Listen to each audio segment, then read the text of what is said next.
am on this panel not only as a Black woman, but as a mother of Black school-age children and as a former Black student who has experienced the process of streaming within the York Region District School Board. I am here first and foremost as a mother calling for change so that my children do not experience streaming. I'm here to call streaming what it is. I feel like it is a racial issue. In a study done by Carl James, a York University professor, 53% of Black students were in academic programs as compared to 81% of white and 80% of other racialized students. Conversely, 39% of Black students were enrolled in applied programs compared to 18% of other racialized groups and 16% of white students. Streaming is wrong for all students, but is especially detrimental to Black students. When it comes to streaming, I think there are a lot of people to hold accountable. First, the Canadian education system that seems to believe that by 14 and 15 years old, you can determine a student's path to success, a system that in itself is racist. In terms of what students learn, which students have access to resources, and those in charge of teaching our children. Below the education system is the individual school boards that preach inclusivity, equity, and equality, yet do nothing to ensure their mission statements are being upheld. We see lack of diversity in our school boards. We hear of stories of top officials within school boards, for example, the York Region one, being caught referring to Charlene Grant, an advocate with parents of Black children, being called the N-word because she refused to sit by and watch her children and other children that look like hers be discriminated against. A parent willing to stand up for her children and make sure they got a fair shake. Next, I believe that teachers also have a large part in streaming. Our children's futures are largely being determined by teachers, following guidelines that are from the start prejudicial to students of color. That mixed in with their own potential biased views makes it very difficult for children of color to receive fair and equal treatment. I want it to be known while streaming officially starts in high school, it also begins much earlier in elementary school, just unofficially. Teachers begin suggesting young children need IEPs or are troubled or come up with different ways to label and categorize children. Even in everyday interactions with students, discouraging them from dreaming bigger or letting them know that they can't be what they think they can. It is way too easy for teachers to determine or to be an overwhelming negative factor in our children's futures. And lastly, parents also have a role to play in streaming, especially racialized or immigrant parents who either don't speak the language, or two, are overwhelmed with working nonstop to support their families. We have to do more. We have to ask questions. We have to get involved with our children's schooling and challenge decisions made and get second opinions. At this time, we have to understand that no one has our children's best interests at heart more so than ourselves. I think the best way to make sure that de-streaming is done properly is to have teachers that are representative of the student body in the schools. Allowing for every student to participate in the same classes at the same level doesn't take away from those who are at the top of the class, but instead forces those who are at the bottom, for whatever reason, to rise to the occasion. Every student when graduating should be able to make a decision on whether they want to attend university or college and not be limited because of a decision made at 15 years old. The research is really clear in Ontario that students tracked into lower track courses lead to worse outcomes and limited post-secondary options. And in fact, Ontario remains the only province that streams students starting in grade 9. And so I just want to lay out a few of the facts that we'd like to point to and can be brought up that are sometimes misconceptions. So the first is that there are really separate learning tracks. 62% of students in Ontario who took applied math took 3 or more applied courses, and only 11% took no other applied courses. So it points to the fact that once you take one course in applied, you're usually taking most of your courses in applied. And at-risk and marginalized students are much more likely to be in that track. So students at low-income communities are 50% more likely to be in applied than high-income communities. Indigenous students, English language learners are also all disproportionately represented. And then in the case of the Toronto District School Board and the Peel District School Board, where we have race data, we know that Black students are more than twice as likely to be streamed into applied courses. And the data suggests that these students are not doing well. So the graduation rate of if you took grade 9 English and math in academic, 95% of people graduate, and over a quarter of those in applied do not. And EQAO scores are imperfect, but it's worth pointing out one thing about EQAO is they say that comparable students in grade 6 who have the same scores, those that move on to grade 9 academic do much better than those who go on to grade 9 applied. And then finally, only 33% of students who take applied grade 9 math and English make it to post-secondary, compared to 73%, more than twice the amount, and only 3% of them make it to university. What alternatives are there?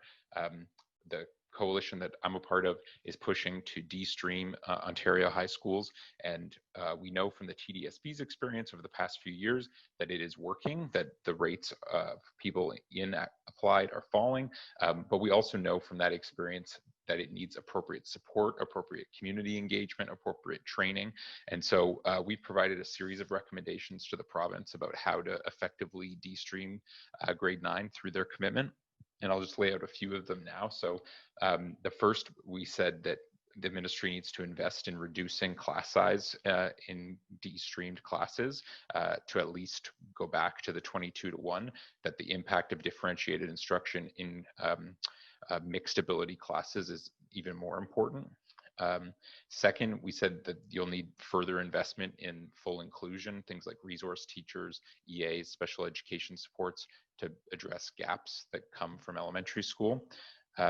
Third, we talk about professional development, that we need to develop a K-12 culture of universally high expectations and culturally responsive pedagogy and anti-racism, anti-oppression framework.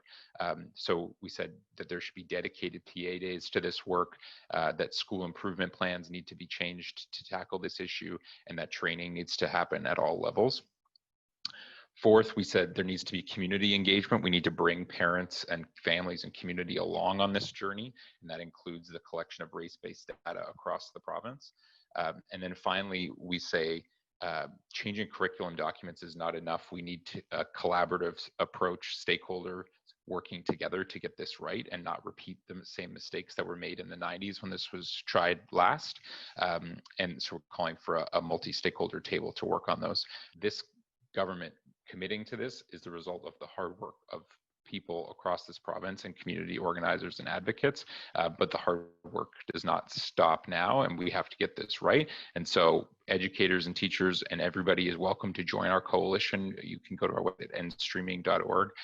We are working on this issue actively, and we would welcome more folks. Thanks very much. In my experience, most recently,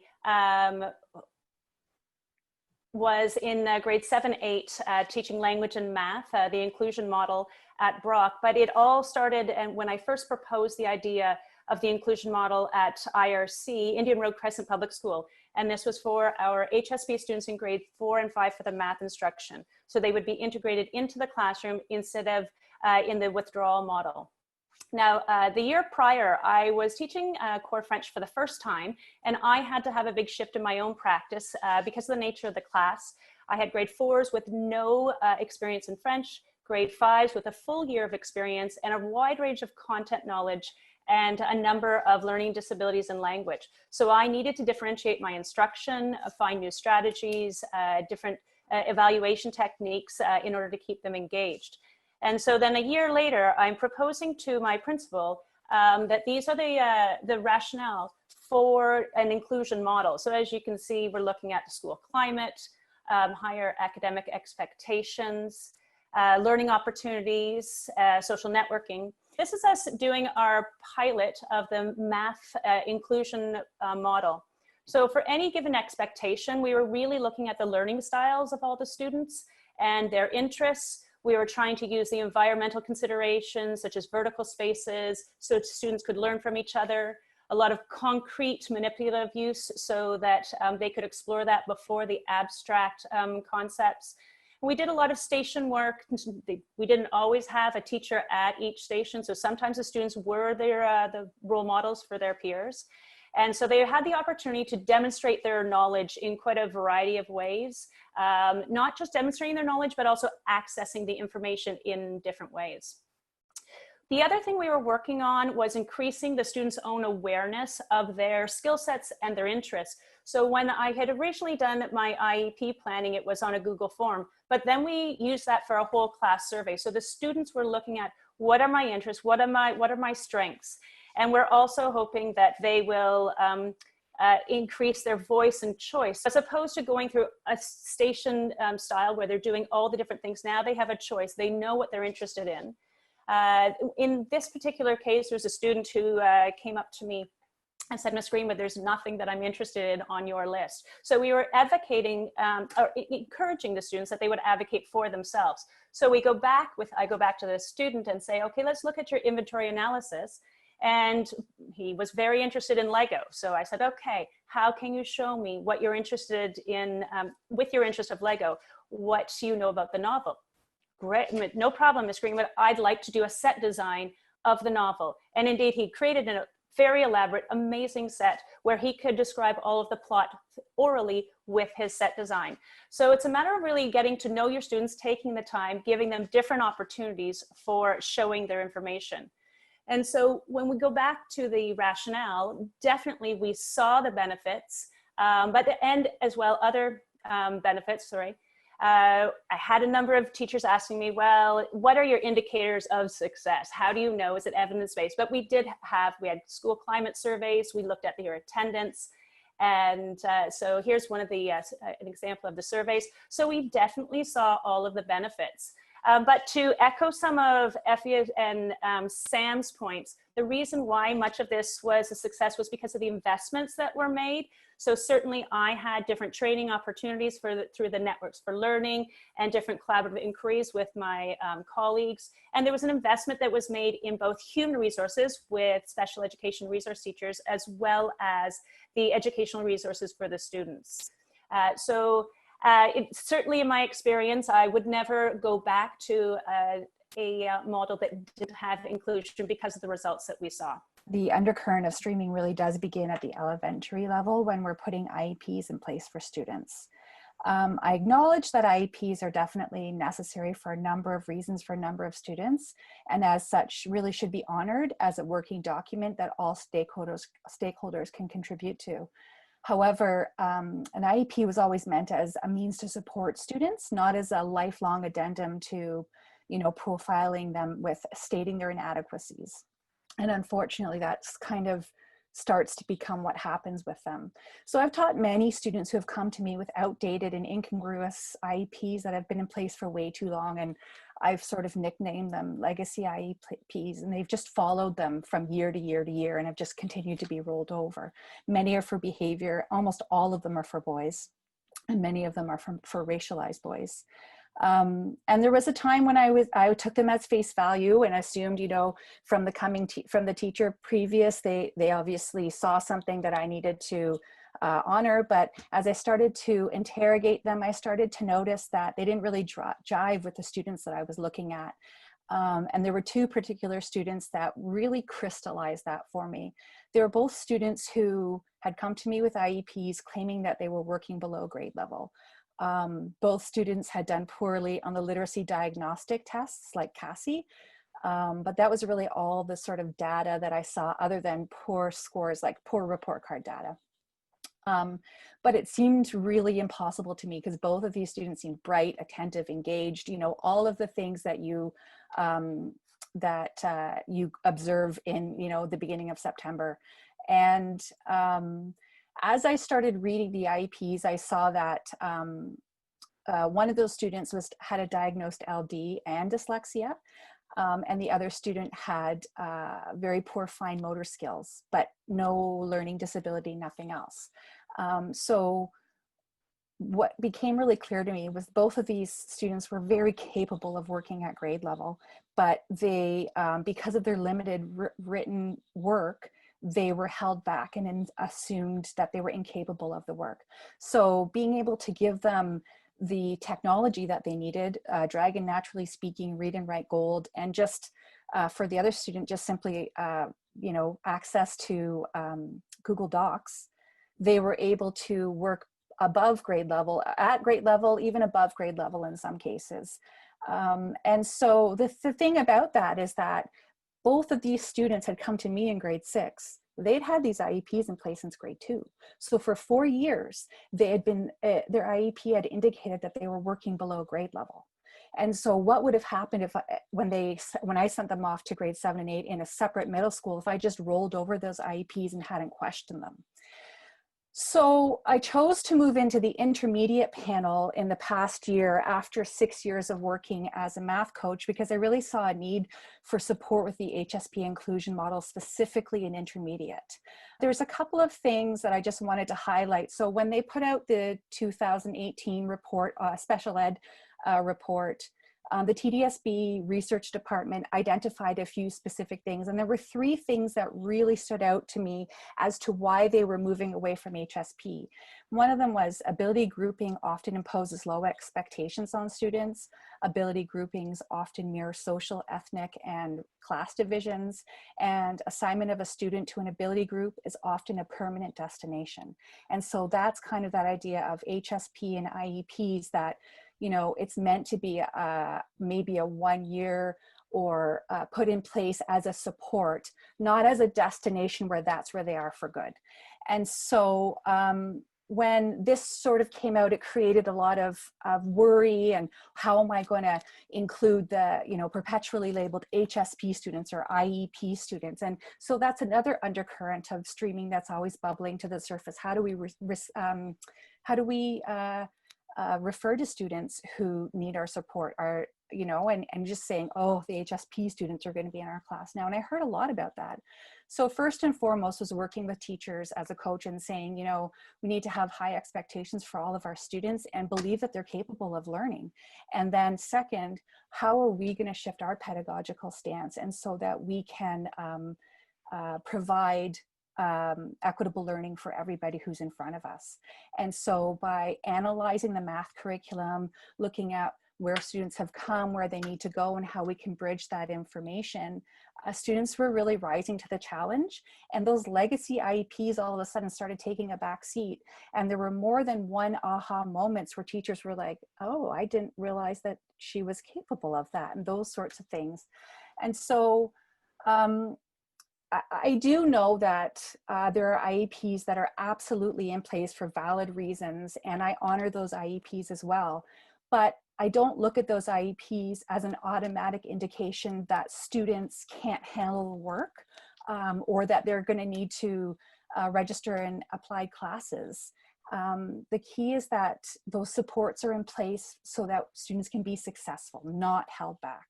And unfortunately, if a student has an IEP with an LD designation, they're often discounted. So one last thing I wanted to share was that, so at the end of this school year, when I was having transition meetings for my grade 8 students, the transitions were specifically for the 4 students in my class who had IEPs in place with LDs. And those transition meetings were very eye-opening, to say the least. So on the one hand, I think they were streamlined because there were many meetings to get through with many teachers from many schools, of the feeder schools. But on the other hand, they were full of bias, which one of our audience members had typed in the chat, and assumptions about the students who were coming into their high school with an IEP would be a problem. So in all 4 of those meetings, I had to ask for time to share information about my students from my lens, because I wanted to advocate for them and indicate their strengths and the supports that are essential for their success, because all 4 of them were indeed successful in grade 8 within the inclusion model in my classroom. And so I also communicated with the parents, along with the support of Jason, one of our other panelists, just to share some key information about the pathways to post-secondary education, just in case some of those teachers suggested that my students be moved back down to the applied stream. So I guess the bottom line is, you know, we really need to ask ourselves, does a student really require an IEP? And is it based on our bias about the student? Is it outdated? Is it helpful or harmful to the student? And if they do need an IEP, how do we change that stigma around it so that we're using the documents to support students to the fullest extent and not pigeonhole them into low expectations? And I think really, first and foremost is, how do we shift our own pedagogy so that we're including all students and providing access to high caliber learning for all students, and, you know, put our concerns and ego aside and think about it from the lens of what our students need from us. We know that Black students, students from low income communities, and students identified with special education needs are overly represented in applied programming. And why is that a problem? Sam mentioned the provincial data, right? But in the TDSB, we know less than half of students in applied programming actually go on to post-secondary education compared to over 4 out of 5 students from academic courses. And for those students in applied that actually make it to college or university, they are far less prepared and are more likely to fail their post-secondary courses. So applied programming on the whole is not an effective pathway to success for and after high school, but yet we sell it as such, especially to Black families, those from low SES communities, and students with disabilities. And this perpetuates this cycle of marginalization. This has been going on for generations. Before I learned about the issues of streaming, I was for streaming because I thought that when I suggested to struggling students to move from academic to applied, that I was doing them a favor. I wanted them to feel success, but in fact, what I was actually doing was I was sending students to poor learning environments where low expectations permeated from students who knew very well why they were placed into an applied class. And it went to the teachers, that had to manage these coping behaviors of students who were just trying to escape feeling failure, by acting out. So, after some professional learning, my math team decided to provide academic only math in grade 9. And we did this without general supports from the school system. We did this on our own. And so by employing, as Sam mentioned, aspects of universal design for learning, differentiated instruction, and echoing everybody, keeping expectations high for all students, our students did just fine. But what really stood out was the students with special education needs who were always automatically put into applied math. These students thrived when well-intentioned but oppressively low expectations were removed. And when I saw that students who were historically written off were rocking it, and when we got out of the way, I knew that we could really never go back to a stream program. Students, parents, and other members from the Black community in the GTA, in Ontario, and jurisdictions all across North America have told the education system loud and clear for decades that de-streaming is the solution to streaming. As long as there is a structure that is separate and unequal, it will lead to both intentional and unintentional acts of discrimination. As long as this structure exists, it will shape our attitudes and beliefs. Think of the term applied student and how often that is used to generalize and label students in a deficit manner. That term is a direct byproduct of academic streaming that would not exist otherwise. The Ministry of Education has spent years and tens of millions of dollars to try to make the applied pathway better. Programs like the Student Success School Support Initiative, or SSI, Quad SI, it's called a whole bunch of things in different school boards, did little to nothing to improve achievement in applied courses. This is not a structure that's worth saving. The ministry has taken the first step in the right direction by announcing their intentions to de-stream, starting with math in 2021. But there has been no word on anything else about de-streaming since that announcement on July 9th.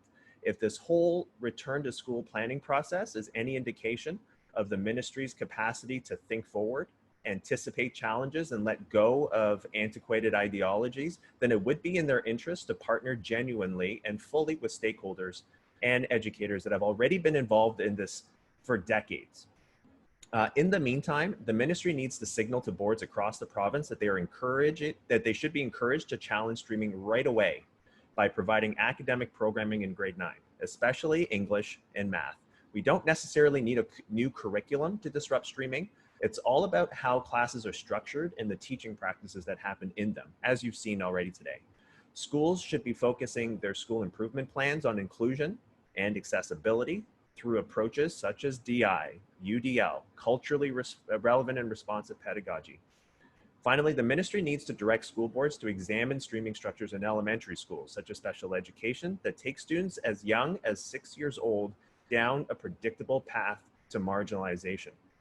There's so much that needs to happen. I implore school boards and the Ministry of Education to immediately begin a critical, thoughtful, and comprehensive action plan on de-streaming that's co-created with stakeholders and experts. And that needs to start right now.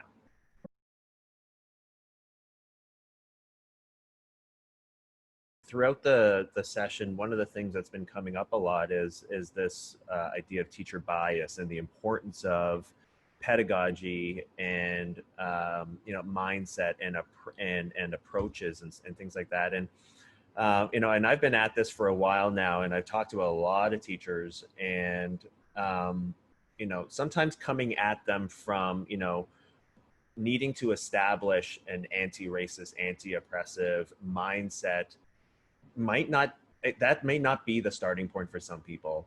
A quote that I really like is, and I'm just pulling it up, but it's easier to act yourself into a new way of thinking than it is to think yourself into a new way of acting. And sometimes what it is that sometimes people just need to see it in action.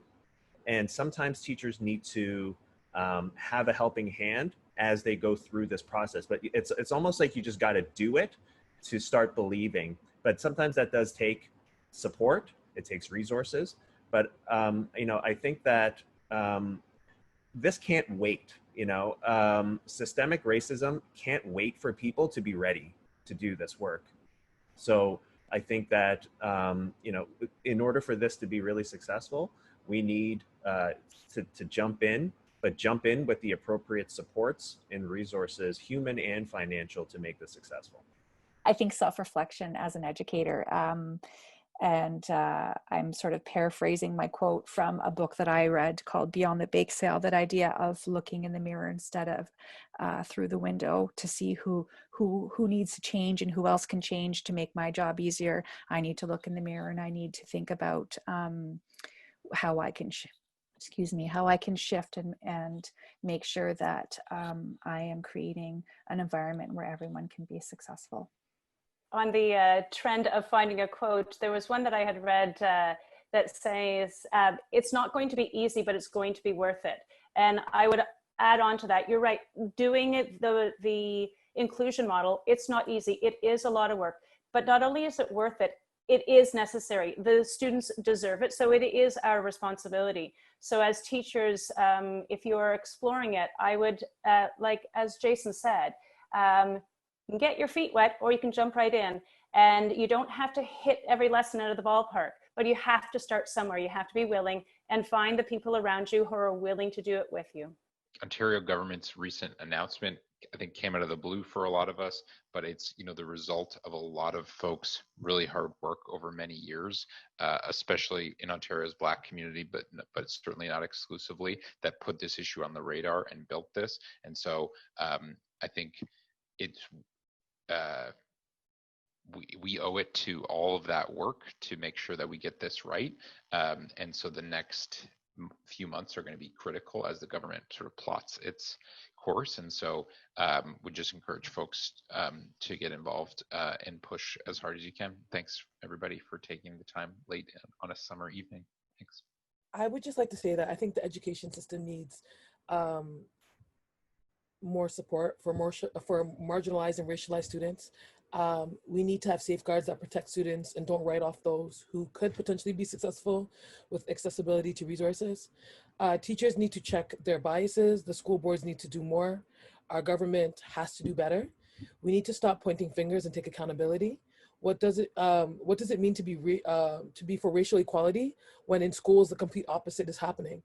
I feel like for teachers who aren't of color and who aren't Black specifically, it is up to you to figure out how you may play a role in streaming and bias, to question policies and colleagues who engage in such behaviors, to look at how you can use your position to create change and advocate for your students.